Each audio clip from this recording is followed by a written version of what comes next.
Welcome to the Worth Listening podcast, where we focus on having positive and productive conversations around money.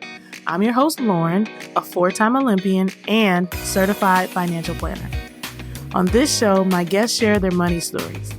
Everyone has a unique story and experiences both wins and losses when it comes to money. My intent is to give listeners something they can relate to, something that builds their courage to be open and take control of their own money story. When I'm not creating a great show for my listeners, I'm running my company, Worth Winning, where I help individuals and families organize their finances. Check us out at worth-winning.com. All right, now on with the show. Happy 4th of July, everyone. It is Independence Day, and whether you are doing something independently or with others, I hope you are enjoying your time. I am actually in Colombia enjoying my time. And fun fact, there is a holiday in Colombia that's July the 3rd. So not sure what the holiday is. Doesn't seem like anyone else knows what the holiday is. Seems like it's just a day off work. But the day before Independence Day is a holiday in Colombia. But enough about me and my travel adventures. If you want to follow those, you can slide on over to Instagram, Lauryn C. Williams, at Lauryn C. Williams. We are here to talk about a really cool person that is going to share their money memoir with us. So today we have Carrie Nicholson, who's a business manager that enjoys all things money and wealth. For the past decade or so, Carrie was a tax accountant and a certified bookkeeper before she gave that up to live this entrepreneurial life, like so many of us. In 2018, she sold her first finance blog, Careful Sense, for nearly 6 figures. Today, she owns multiple online businesses, including a YouTube channel about budgeting and a Colorado travel blog. Yes, she is up to all sorts of different things. So that's Carrie's professional bio, but Carrie is someone that I've gotten to know better through my work at Student Loan Planner. So for those of you that don't know, I do part-time consulting work at this company called Student Loan Planner, and I've been a consultant there since 2018. And it's been really, really cool to be one of the first members of that team. I was the second hire. So our founder is Travis Hornsby. He's done 2 episodes on our podcast, so you may know of him. You can go back and listen to those episodes. Rob was the second hire, and then I was the third. And we are now a party of 15 consultants at Student Loan Planner. Carrie is our head of operations at Student Loan Planner. And as you listen to her story, you will see why she's so good at it. I think Carrie took a unique path to becoming a financial professional. And I'm so impressed with her experience at building these digital side hustles. And I'm excited to have her on the show because I know this is something that a lot of you are interested in. So without further ado, let's get this party started. Carrie, I am so happy to have you on the show. We get to hang out over at SOP, our favorite place to do a little bit of my side hustle work. But it has been cool getting to know you. And I also want the audience to get to know you. So why don't we just kind of start way back at the beginning? Tell us a little bit about where you're from, what your parents do, you've got siblings. Just give us a rundown of who Carrie is. Thanks, Lauren. Yeah, I'm really excited to talk with you today. So I am from actually where you are from. And I was born and raised in Texas for 30 years, in East Texas, actually. I live in Colorado now with my husband because that's where his family is from. But I've always loved money. I've always been intrigued with money, loved talking about money. So my upbringing was sort of all over the place. So my mom was actually really into money. She was a English lit professor, and then she became a stay-at-home mom. And she was the one who taught me how to first write my first check, how to balance a checkbook, all those things you don't really have to do anymore. And I did some electives in school, and I always was the person who had side hustles, lemonade stand, the whole thing. I totally did that. She actually passed away when I was 15 from breast cancer. So that was really big. I'm the oldest of 5. And so that was really big for our family and really hard. And my dad is a pastor. So he never really talked about money or worried about money, or money was never really a big thing because he was always more into serving. And that got me into the idea that if you're serving, you're not earning money, whereas you can serve and make money. That took a little bit in my 20s to unravel. So that was mostly the upbringing that I had with my dad and my parents. And so then later, after my mom passed away, my dad remarried and we had a blended family. So I have a stepbrother who I'm actually really close with, and his daughter and his wife and stuff like that. And he's really into money too. We chat about that all the time. He wants to retire early. And I have 2 sisters and 2 brothers.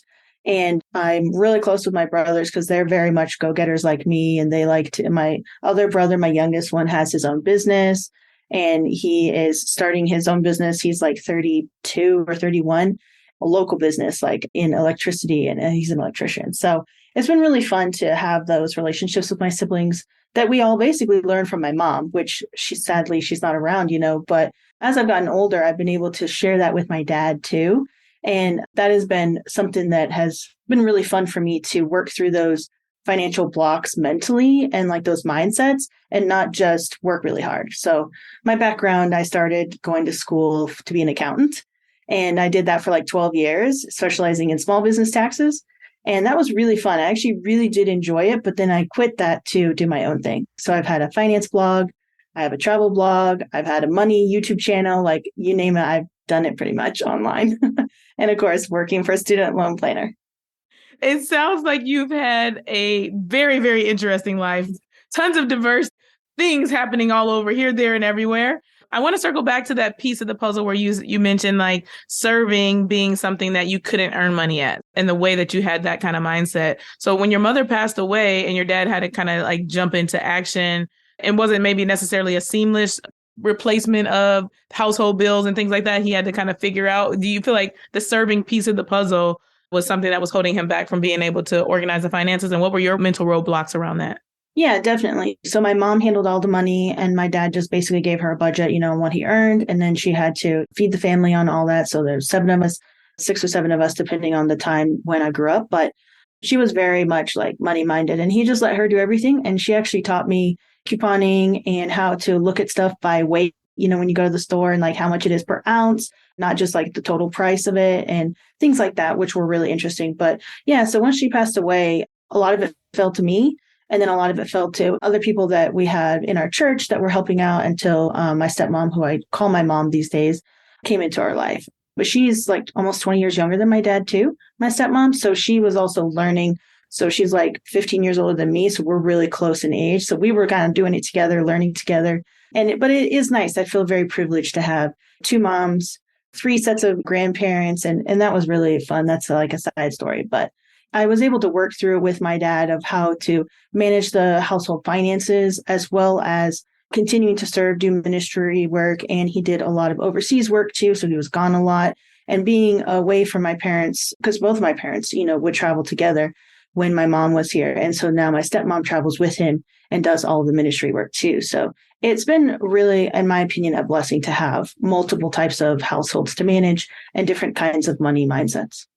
Yeah, no, that's super duper cool. I think so often the narratives that I hear are similar to what you describe about this idea of like, if you're put in a servant position, then you should not have any income. You should not earn, or you need to live this like impoverished life. But the world has evolved quite a bit. And also, like you said, people need to take care of their families. Like people don't take that into consideration, especially in like the churches that I've been to and the way that I've grown up. It's been a lot of like, well, why does the pastor have to have that? Or there's a lot of contention when it comes time to talk the budget, but you absolutely should be able to serve. And I think all of us in some sort, form, or fashion are hoping to have jobs that are impactful in some way or another and are some sort of servanthood, but also trying to earn a living. So I just thought it was really interesting that you brought up that aspect of the serving and not being able to earn, but you absolutely can serve and earn. So siblings, lots and lots of siblings. Yes. Do you remember a time frame where there was like an allowance, or was everybody a hustler like you? I know you said that you've got the siblings all grown up. Everybody's a productive citizen. But what did it look like in the household? Like what kind of money conversations were being had amongst you and your siblings? Or was somebody the one that stole the piggy bank or cracked it open or always asking to borrow $1? Yes. So I was always the person to getting into my piggy bank. I would classify myself as more of a spender. I've tried not to define myself by that going forward, and that I am good at saving now. But yeah, I always enjoyed spending money. I always liked having money. I remember the first time that I lost a $5 bill. When you're like 8 years old, that might as well be $5,000.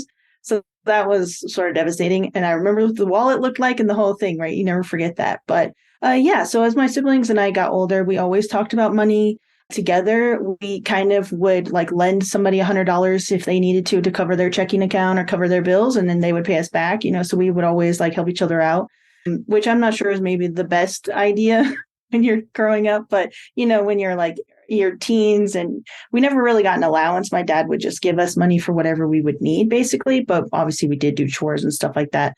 We lived in a very big house and we had a lot of chores. And we also lived on a ranch with horses and all kinds of animals and stuff. So we had a lot to do. But yeah, I don't think that I would wanted to have an allowance, because I felt like it was good for me to work and then get the amount that I felt like what I needed, I would just ask for. But my mom did set up savings accounts for all of us kids when we were young. And so as my siblings started having kids, I'm the only one who doesn't have a kid. But as they started having children, we set up 529s for them together. Like I would help them out. We set up IRAs for them. And I would even put money into their savings accounts and stuff, my nieces and nephews, and I still do that to this day. So we are very communicative that way and help each other out financially. I love the way that that's kind of evolved as like, at the time, like you said, 529s were not as popular when we were kids, but your mom set up those savings accounts and, it was kind of ingrained in you all like, hey, we need to get some accounts for these kids. And like you said, accounts have evolved. People are doing IRAs for various reasons, or like you said, 529 plans. So the fact that that kind of like carried itself on from something that your mother created or started doing is a really cool idea. What was your first like income producing job? What was the thing that you did? I remember you said you had a lemonade stand, but like, what was a more maybe formal job or something like the first thing that you were doing earlier on? In the summer, I would do catering, and I would work at a catering company, and it would mostly be like, dishwashing and like the back end stuff. And then as I got older, every summer I would go back and work with them, and they taught us a lot of etiquette, a lot of cooking classes we could attend for free, different stuff like that we could do there. So I participated in that every year, and that's what I would do during my summer job. So I got my license when I was 15 because it was a hardship license. And so I was able to work a little bit sooner. And my first like real job out of school, I also worked at a camp, like a summer camp. And I changed the beds and cleaned the floors and the whole thing. I was always willing to do whatever it took to have a little bit of spending money. And I remember my first paycheck was around like $400. And I thought I had like made bank because, my expenses were like $100 or something the whole time. So oh my goodness. It sounds like you had some fun jobs, but also like some dirty, like roll up your sleeves. Do you feel like that's kind of manifested itself some way in like your adult life? Like you're into the grimier things that maybe other people aren't interested to, or maybe you like shy away from it. Like, no, I did that as a kid. I know exactly what it's like to clean toilets. I'm not interested in that. That's me now. Yep, the latter. I did all those things. And then I was like, you know what? I'm going to be an accountant and I'm not going to do the dirty work, but I'm going to do the dirty money work, if that makes sense, even though I don't think it's dirty. But a lot of people don't like talking about it, and it is a lot of hard work for them. So I don't mind tackling those hard things. Absolutely. I love that. Like you think about money, it's like, this is a little bit weird. This is something that somebody else doesn't want to really dig into. It's like, yeah, let's roll up our sleeves and dig into the weeds of finance. Never heard our professor refer to it like that. So, all right, high school. What was kind of the conversation around college and like what happens after high school? Does everyone just like go get a job, or what were you thinking? And what was like the money conversation related to like, hey, after this thing, you're going to be a grown up. It's like the first round of adulting, if you will. High school, you turn 18, you turn 21, maybe 25 is our last time. I don't know. I'm turning 40 this year and I still feel like I'm not a grown up, but neither here nor there. What were you thinking for life after high school, and what kind of financial conversations were being had about the possibilities? I'm right behind you, Lauren. I'm going to be 40 in like a year or two. So a year and a half, actually. So yeah, totally understand. So when I was 15 is when my mom passed away. And up until that point, I actually was thinking of going to school to be an artist. And I actually got accepted into art school, and I was starting to think about that. Well, then after she passed away and all of the money stuff kind of changed, I was like, okay, I need to do something else that I feel like will make more money, like be more of an adult decision. So that's why I went the accounting route, which is sort of like two polar opposites, an artist or an accountant. But that was like my grown-up decision that I made, which I'm still happy with today. I still do love art and I love painting. And that's one of the things I really enjoy. Watercolors, especially sketching, any of that stuff. I still do it, but it's like a hobby, which I do appreciate that I didn't maybe necessarily turn that hobby into an income producing job, because it kind of changes the relationship a little bit. So anyway, that was my main thing growing up through high school and stuff, is like I was going to be an artist, and then I decided I was going to be an accountant. So I took a lot of extra classes at school related to finance and learning finances. Then I took a tax class and stuff like that. And my parents actually said that I would be the one that they would put through college and they would, do through college. But then I decided I would go to trade school instead. So I went to business school and then tax school after that, just to really refine, like I wanted to understand business taxes specifically. And of course, my own personal taxes, because I just want to know how to do it before someone tells me what it should be. That's the route that I ended up taking in my early 20s and became a junior accountant first, worked at a firm. And then I actually worked in an oil and gas business for like 12 years after that in East Texas. That is so interesting. So I think so many people think of like accounting as something that has to be like a 4-year degree, got to go do the CPA, but there's actually a trade school option related to like getting into business and accounting. So learn something new every day, people. Yep. It was probably also a lot more affordable than going to a 4-year institution. Yeah, absolutely. I worked while I did it and I wanted to do it that way. And I had no problem. I didn't want to, my mom was gone at the time. My dad had medical bills. I didn't want to cause more financial burden. So I always paid my own way there. Yeah. All right. So you get to this oil company. You said you worked there for 12 years. It sounds like that was kind of like the first round of like full, you're ingrained there. What were you learning about money during that time frame? And like people think kind of like accounting. So you know all the things about money. You already did this business school. Like, were you A++ with your finances? Did you understand what the 401k was? And I'm sure like with oil companies, you probably got some sort of shares or something. Or tell us a little bit about like how you were organizing your finances and what you did or didn't know during that time frame. So I wouldn't give myself an A++. I wish I could. But I did have a lot of knowledge and I did know a lot. But when you're young and you understand the knowledge of it, you don't understand the practical application. So that job did really help me through that. I did start understanding like when people own property, they own shares of something, royalties, things like that, which I still use to this day. Investing in different things like purchasing royalties that you can then get paid the rest of your life. I really understood a lot about that. And then I did understand 401ks and other things like that as I started applying for them. I opened up my own IRA with Edward Jones at the time. I've since moved to somewhere more cost effective. Amen to that. I did start that at like 22, I think, my IRA. So I'm really glad. I wish I would have put more, obviously, in at that time. But I did begin to understand all of the practical application of it. The other thing that I learned later, much later, was that just because you went to tax school or, you understand finances doesn't necessarily mean you know how to budget. And there's maybe not like personal finance practical application there. So that was something that I learned later. So I got married at 22 and I got divorced at 25. And that left me with debt. We had to split the house and we had to do all those things. It wasn't super fun. Yeah. So then I spent like 2 years paying off all my debt and I worked like 3 jobs. I worked for H&R Block. I had my side hustle at the time, which was a finance blog, and then my day job. So I really worked hard to pay all that off in my mid to late 20s. And then I got remarried and then had to sort through all of those finances because my husband now had student loans and all this other stuff. So I wouldn't give myself an A++, but, I've had a lot of knowledge and then I've been able to understand and learn that a bit more as life has gone on. Yeah, no, that sounds so interesting. I think that the thing that stands out to me is like you mentioned, like there's also a finance blog in there. And I know that you sold your first finance blog. So, were you just blogging about the things that you were learning during this time frame? And how does like one sell a finance blog? I know there's so many bloggers out there. There's podcasters, there are YouTubers that are all selling their content or making money off of their content. But blogging was kind of like, I think, the entry point to some of these things. And so, yeah, tell us a little bit about the blog and, like you said, what goes into actually getting to a point where you can sell it. So I started my blog. It was called Careful Cents, and it was spelled CENTS, like money. I wanted to really document and hold myself accountable to paying off my debt. So my first several blog posts, if you will, were all about paying off debt and how much debt I paid off this month and next month and all that. And then I paid off $14,000 and it was I think it was 10 or 11 months. So it was a pretty short time frame because I was super Dave Ramsey-esque at the time. So, but basically I did that and I was really focused after that. And then I got this interview with Yahoo Finance who wanted to profile me from all my debt repayment blog posts of how I paid off all my debt. And then I was like, oh, wow, you can make money writing online. My first blog post that I wrote for Yahoo Finance was $14.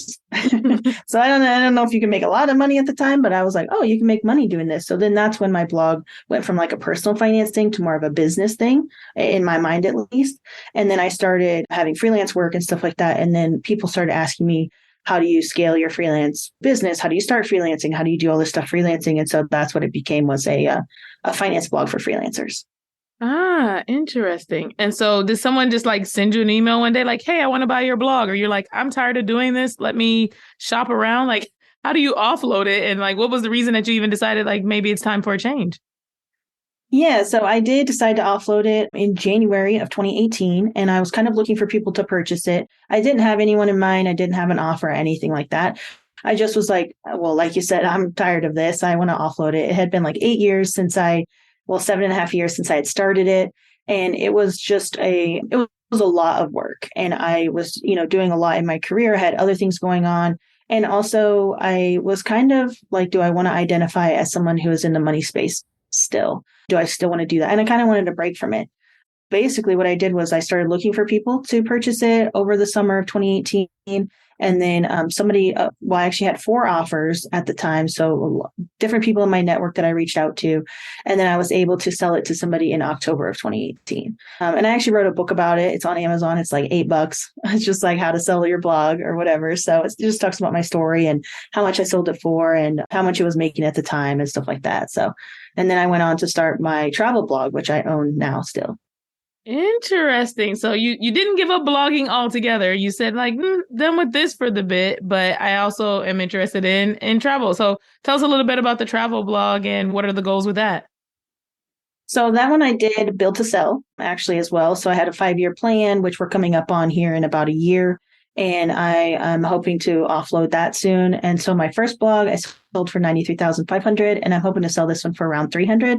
So, double, maybe even triple the first one. So that would be really good. And I've tripled the revenue of my first blog. So that's been really fun to be able to see that progress. But it is seasonal business. So it's a Colorado travel blog that I own with my husband, who's a Colorado native. And so we do a lot of traveling within the state, things to do in the state, places to visit, destinations, things like that. And that's been really fun break for me from like the finance stuff, but still being able to blog, like you said. That is super duper cool. And I think it's just like a fun thing to be able to like mix your passion, something that you already love to do with like, hey, let me write about this so that other people can benefit from it. And also maybe I can financially benefit from it. And let me be strategic about mixing those 3 things together. I feel like that would be like a really rewarding way to do work in general. It's like, hey, I enjoy this. There's some benefits to me doing it for me and my family. There's, the financial benefits as well. And the world gets to, like you said, you're serving because I'm like, hey, I'm going to Colorado. Let me check out this blog. I'm definitely one of the people. I love to travel. I'm going to be hitting my 55th country. I'm actually coming up this week, going to Honduras. But I'm always looking for a blog to say, like, what am I supposed to do when I get here? Yep. I don't want to know, actually. Like, like Google's like a little bit sketch. Like, it's like, but the blogs are like where you can get to like the personal information. Like, don't eat at this restaurant or turn left or make sure you go early because XYZ happens. So I appreciate the work that you do. Yeah, absolutely. One of the reasons we wanted to start it was that I have the native, or my husband, the native perspective, and I have the newcomer perspective. But yeah, a lot of the stuff that you'll read online about the best mountain towns near Denver or something, they're like 4 hours away. And I'm like, guys, that is a terrible suggestion. Don't do that. It's too far away, or the traffic is going to be terrible or whatever. So it's been really a fun project for us to work on, especially together since we co-own it. Okay, so it sounds like you made a lot of very good financial decisions. Like you said, even though you didn't give yourself an A++ on a particular part of life, or maybe, maybe you don't give yourself an A++ overall. It sounds like I'm hearing a lot of great financial decisions that you made along the way, organizationally and everything. But I mean, most people have suffered some sort of like financial failures along the way. Has kind of something stick out to you as like a bump in the road that you've hit or something that you're working on even right now?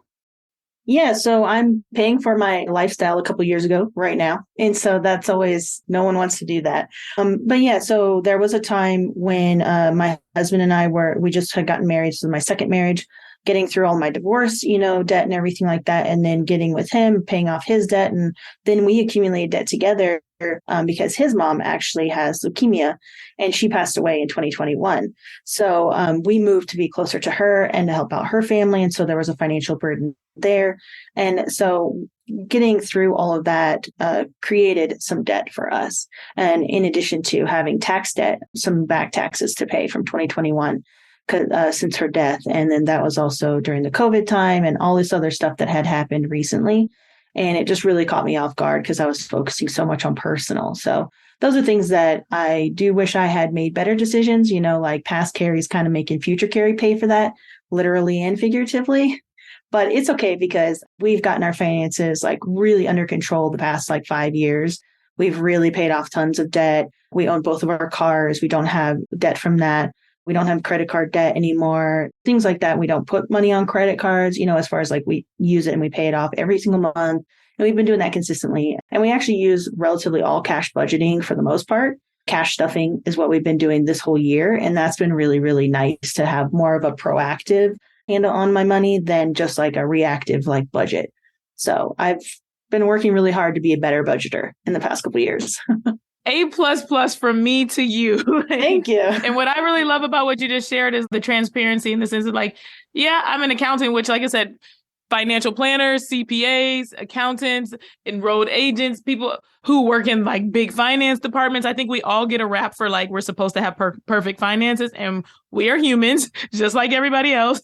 Money is emotional and life is happening. I think what you brought up, COVID was going on, your mother-in-law was ill, and sometimes life is going to throw us a curveball. Like in pretty much every episode of everything that I do financially, I talk about like the idea about like an emergency fund, but there's like these things that you just can't plan for. An emergency fund, I talk about like 4 flat tires or being able to fly across country to get to family. You don't think about an emergency fund where someone becomes terminally ill and, they've got 6 months or a year, or I don't know what your particular situation was, but it's important to go and support your family and you uproot your life in the midst of that, and that there are some financial implications. So are there any things that kind of like stand out to you about that time frame that, people may not be thinking of if this financial thing was to happen to them, or really if this life thing was to happen to them, how they might be able to think about finances or prepare accordingly? Yeah. So actually, it's pretty much what you said. I had saved $8,000 in an emergency fund because I was trying to go full-time self-employed at the time. And so I just quit my job. I was trying to save up for an emergency fund. And then we ended up moving across the country for 6 months to be with family and totally used up that entire emergency fund. I wish it had been more, So I'm glad that it was there, and I made an effort, I feel, but I could have done better, obviously. So the emergency fund is great to have, and it's great to have there. And it is something else that I've been working on throughout my entire financial life is I'm great at paying off debt. I'm great at using the money for a specific thing that I've saved up, but I'm not necessarily great at creating that savings plan going forward and creating a good investing plan. You know what I mean? Like having a lot saved up or having a lot for no reason, just in case something happens or whatever, instead of like, yeah, I can save up for a travel fund or whatever. And then I use the money. So now my like next level is to just save for anything, for nothing, for everything. And also invest more in my future. I mean, I have a Roth IRA, I have some investments, but I want to like build that wealth and kind of go to that next level there. I love that. Save for anything, everything, nothing. Right. It's a good point. No one has ever been upset when they saved too much money. There's not a thing of like, oh, I saved too much. There are some people that are, maybe could adjust their lifestyle because they're not saving in a healthy manner. They're just like stockpiling cash and thinking that the world's going to end or something. But in general, people are not saying like, oh man, I saved $100,000 too much. Like life is always lifing. And eventually at some point that savings is going to get spent for some reason or another. So it's not a bad thing to be in a place to be saving. You mentioned a term too, cash stuffing. What does cash stuffing mean? So basically it's something that has come about on like TikTok the last like year or two, really popular. And it's like a method that was popularized by Dave Ramsey about like using cash envelopes for, budgeting and stuff like that. But people have sort of upgraded it to what is classified as like sinking funds, which are basically funds you put money into that you're going to be spending money out of. Car maintenance fund, just general emergencies. You can even do like household renovations, something you're putting money into sort of longer term throughout the year. And then, or even like a Christmas fund, you're going to spend it at Christmas. So that's what we've been doing is like we pay all of our bills directly out of our bill checking account, but then anything else that we want to save for, you can also do savings challenges. A lot of people do that. They'll put like cash in a savings challenge and every week they set aside XYZ, or they have like a 52-week challenge or something. It just makes it more fun and it's more visual, where you're actually like counting the money on camera, or, you can watch people do it on camera. And you're being able to like put money in different envelopes towards different goals. And then like we're saving up for our 10th wedding anniversary to go to Vegas in December. And so we set aside money for tickets, and then we bought the tickets, and now we're saving up for the hotel and stuff like that. So it makes it more fun, in my opinion, and more hands-on to be able to manage your money in a way that is more thoughtful and present, I think, than just seeing it on paper. I'm like spreadsheet nerd and the whole thing, but I still like to see my money in my hands.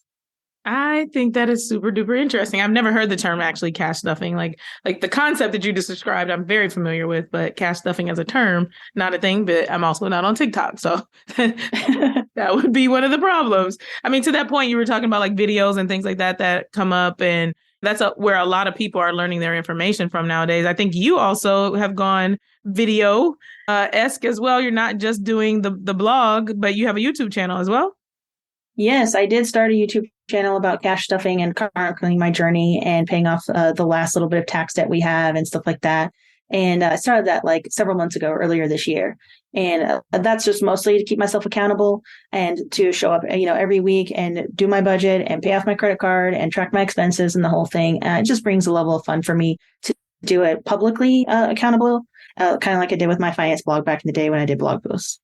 Yeah, that is super cool. And I love that, like, you give yourself to the world when you go onto the various social media platforms, and people don't realize, like, you go world facing, even if you only got 100 followers or whatever. It is the place where people are actually watching this thing, and there is like an innate kind of like, or intrinsic sort of accountability that exists by simply having put it out there to the world.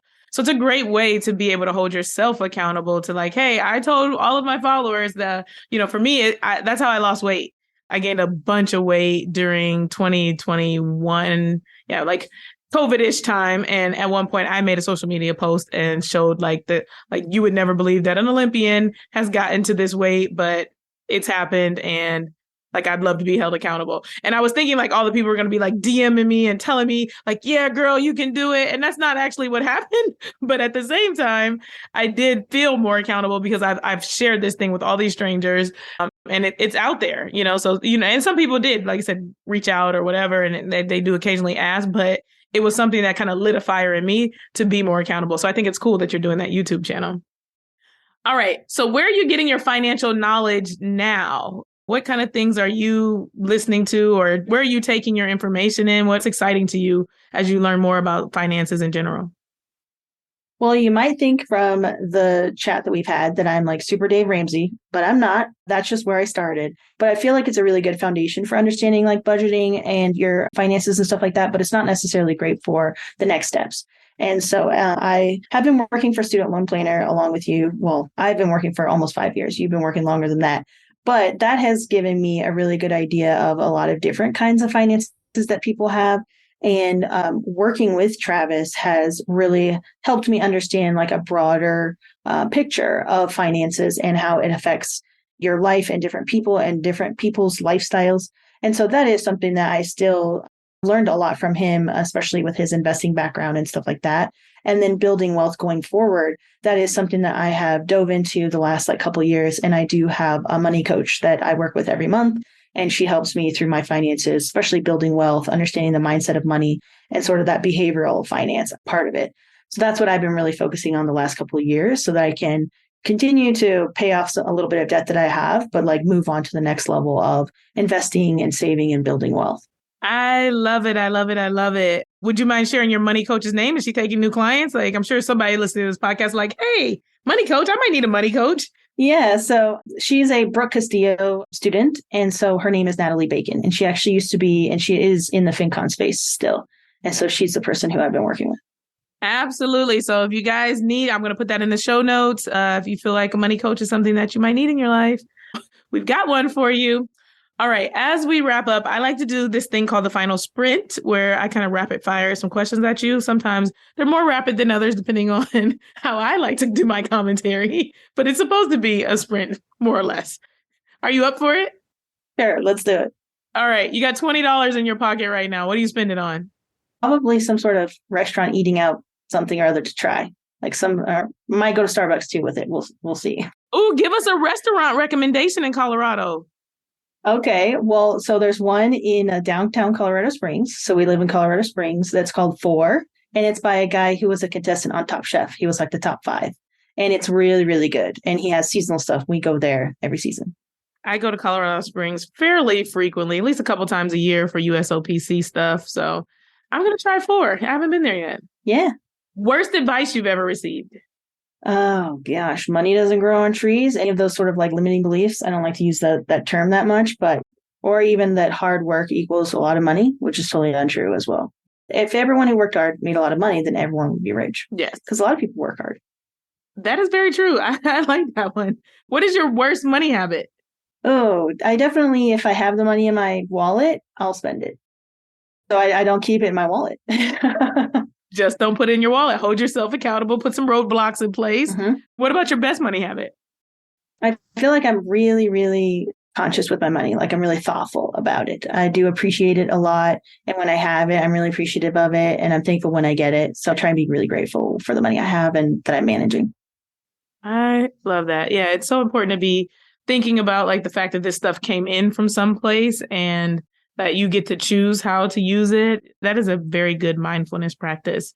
Something you do for fun that doesn't cost anything. Oh, I love to go hiking. I love to be outside. My husband and I go hiking or walking in our neighborhood. We have a creek like literally like 2 blocks that way, and we'll go hike along the creek and stuff like that. And it doesn't cost anything. I love going out. I have a friend who I meet up once a month for hiking. Love it.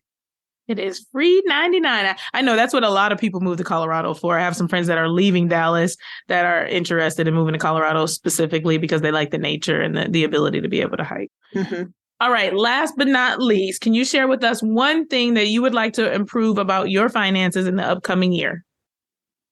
I definitely want to identify more as a saver or someone who enjoys saving and is good at saving. So I am looking towards more like savings challenges. How can I make this fun for myself? I'm a very visual person as well as an auditory person. And so I like to be able to feel things and touch things and like see them and make it fun for myself to save and then save larger amounts of money that I've never saved before.